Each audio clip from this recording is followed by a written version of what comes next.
Use the simple past of the verb to be was where in its affirmative form to describe states and events through the strategies such as reading or dialogues. The simple past of the verb to be is used to talk about a state or situation, since being a copulative verb.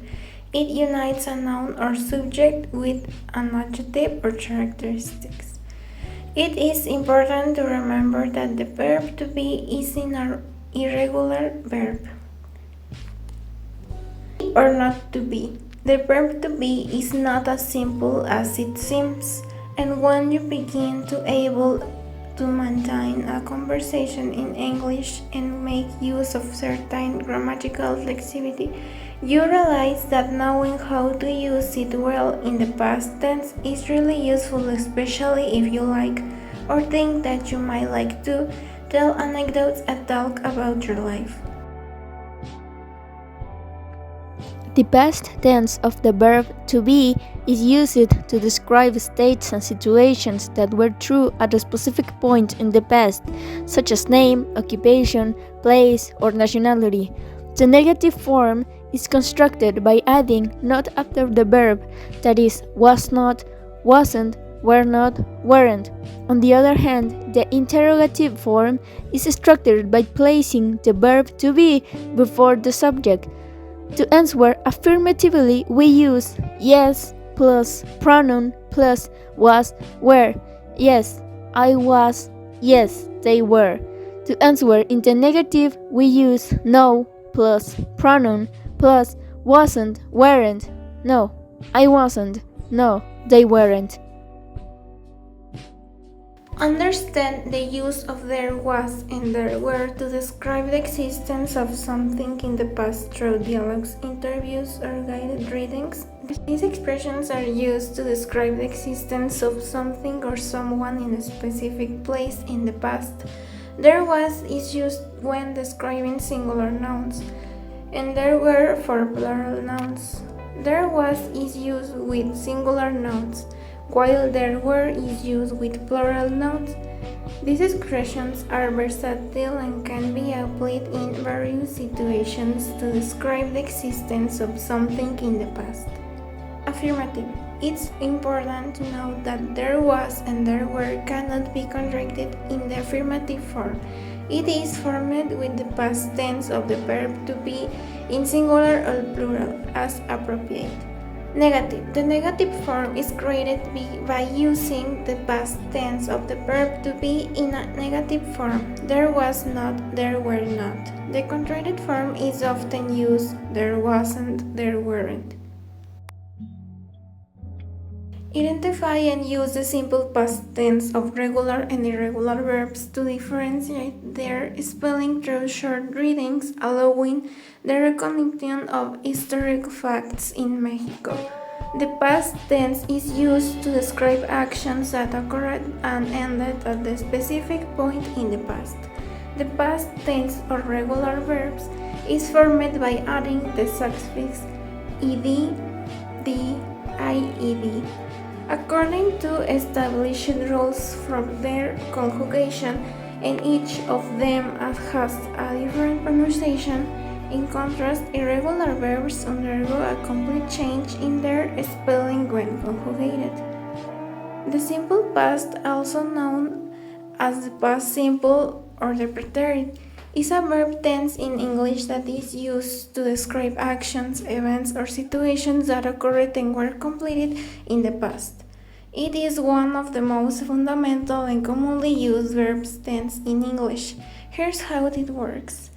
To form the simple past tense, regular verbs typically have the ed suffix to the base form of the verb. For example, walk, base form, becomes walked, simple past. Talk, base form, becomes talk, simple past. Irregular verbs, on the other hand, don't follow a consistent pattern when forming a simple past. They have unique past tense forms that need to be memorized. The simple past expresses facts or events concluded in the past. In English, you generally form the simple past tense for regular verbs by adding ed to the base form of the verb. For irregular verbs, the past tense form can vary. Use simple past sentence to describe what happened in the past. The typical structure of a simple past sentence is subject plus simple past verb plus complement. Progression 8 in uses the simple past in its negative and interrogative forms don't then and ask questions about facts or acts completed in the past through oral or written text. Auxiliary verbs exist to make our lives easier.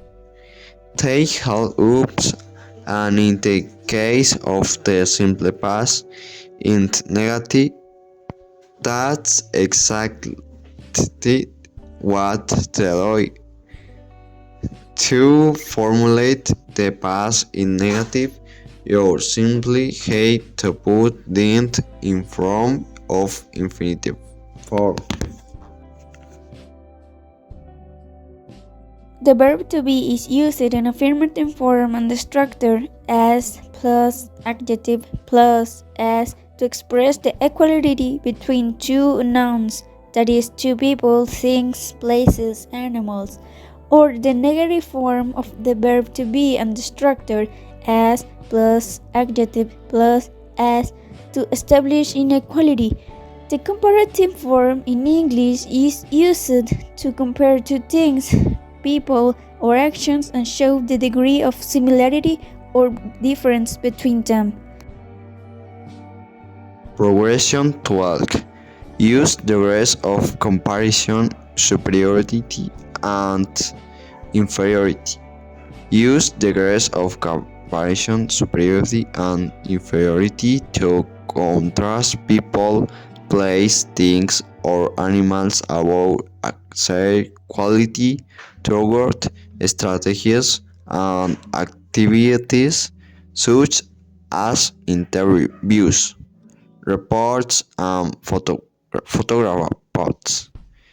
Due comparison requires that two notes, people, things, place, or animals be considered, and this results in the identification of degrees of superiority and inferiority.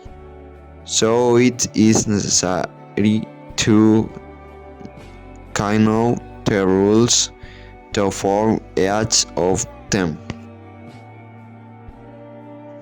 Progression 13.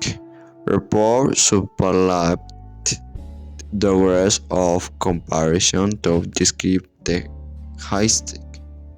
Report superlative degrees of comparison to describe the highest level that a character can reach when comparing two or more people, things, places, and animals through strategies and activities such as interviews, reports, and photographs, among others.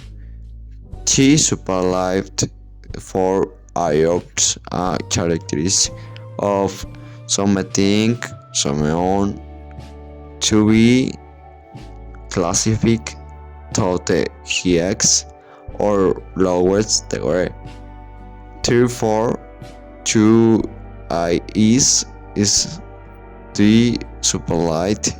It is required that more than two nouns, people, things, place, or animals be compared. Furthermore, it is necessary to know the rules to form superlative of an adjective.